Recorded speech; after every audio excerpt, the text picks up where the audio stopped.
While you're in Seattle, did you see the Space Needle? I was at the Space Needle. Oh, did you go to Sky City? I did go to Sky City. I did not eat at the restaurant, but I did go out on around the balcony and look out over the city. It was quite a venture, being how at that time I was a lot more scared of heights than I am now. It made me a little uneasy, but I think I'd handle it a lot better now. Would you want to go there again?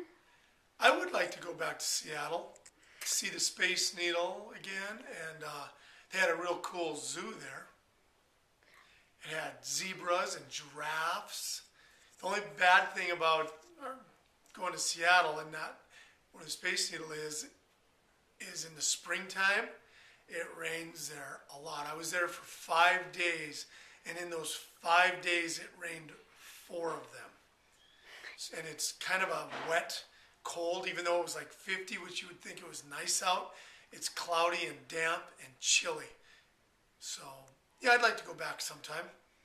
I have 3 little rugrats that I'd probably have to take with now, but, you know, we can stuff them in a trunk every once in a while.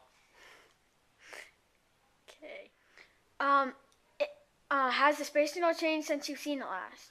Well, the only thing I've done, I've seen it on TV and actually on Google Earth. I looked at it, and it doesn't look like it's really changed much at all, if anything at all.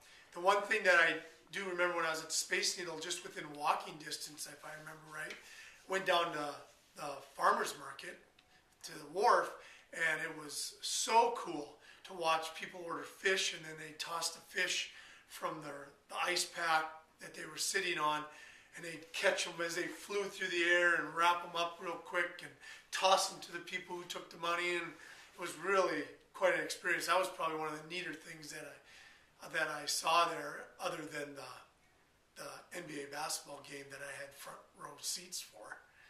So, yeah, Seattle was a real cool place. We saw seals in the harbor, live, free seals. They weren't like in a zoo or anything. So they were swimming. I was within, probably 30 yards of them, and big, huge ships that you can't even imagine the size of that are in that area that come to port. We went to the locks, and if you want to know what locks are, you're going to have to look that up on the internet. That would be a good learning activity for you to find out what locks are.